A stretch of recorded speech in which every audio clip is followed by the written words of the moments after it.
नमस्कार, मैं किरण अग्रवाल प्रतापगढ़ उत्तर प्रदेश से वट सावित्री की कथा आप सभी को साझा कर रही हूँ। वट सावित्री में एक सावित्री होती है, उसके माता पिता होते हैं, एक राजा और रानी रहते हैं जिसके कोई संतान नहीं होती। बहुत होम यज्ञ व्रत पूजा करने के बाद उन्हें एक पुत्री प्राप्त होती है, किंतु उनको ये बताते हैं कि जिस दिन ये 12 वर्ष की पूरी होगी उस दिन ये विधवा हो जाएगी। राजा बोले, निर्वंशी मरने से अच्छा है कम से कम एक पुत्री ही सही। सावित्री बचपन से ही बट सावित्री की पूजा करती थी और बहुत शिव जी की भी बहुत बड़ी अनन्य भक्ति थी, बहुत पूजा पाठ किया करती थी। सावित्री का विवाह सत्यवान के साथ हुआ। सत्यवान के माता पिता अंधे थे। सावित्री अपने अंधे माता पिता की, सास ससुर की बहुत सेवा करती थी और सत्यवान का भी बहुत ध्यान रखती थी।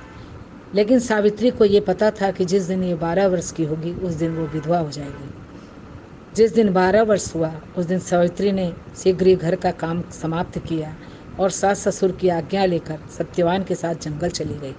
सत्यवान जंगल में लकड़ी काट रहा था। लकड़ी काटने के बाद वो थक गया और पेड़ के नीचे सो गया। सावित्री लकड़ी जमा करने लगी। इतने में एक सांप आया पेड़ के नीचे से और सत्यवान को डस लिया, जिससे सत्यवान की मृत्यु हो गई। सावित्री सत्यवान को अपनी गोदी में लेटाकर बैठ गई और विलाप करने लगी। इतने में धर्मराज आए उसे ले जाने के लिए। सावित्री विलाप करने लगी, बहुत विलाप किया। उधर से शिव जी और पार्वती जी भी जा रहे थे। पार्वती जी ने कहा शिव जी से कि प्रभु, आपकी अनन्य भक्त है और आप इसका कष्ट कैसे देख रहे हैं। शिव जी ने कहा, ये मेरे अधिकार में नहीं है, इसलिए मैं उसे कुछ भी नहीं कर सकता हूँ। यमराज जब उसे ले जाने लगा तो सावित्री ने उसके पैर पकड़ लिए। यमराज ने कहा कि तुम अच्छा मुझसे वर मांगो। सावित्री ने 3 वर मांगे। पहला वर, मेरे माता पिता को पुत्र हो जाए। दूसरा वर, मेरे सास ससुर की आंखें आ जाए। तीसरा वर, सत्यवान से मुझे 100 पुत्र प्राप्त हो। धर्मराज ने तथास्तु कह दिया और फिर सत्यवान को लेकर जाने लगा। तब सावित्री ने कहा, महाराज, आपने मुझे सत्यवान से 100 पुत्र होने का वरदान दिया है।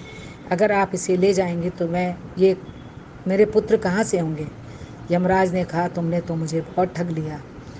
तुम्हारे सुहाग था तो नहीं, लेकिन तुम्हारा पतिव्रत धर्म और बट सावित्री की कृपा से मैं तुम्हें, तुम्हारे पति को जीवन दान देता हूँ। और सावित्री और सत्यवान खुशी खुशी घर आ गए। उनके माता पिता को आंखें आ गई, उसके पिता माता को पुत्र हो गया, बहुत धन दौलत हो गया। और इस प्रकार बट सावित्री की कृपा से उसे सुख सौभाग्य और समृद्धि मिली। धन्यवाद।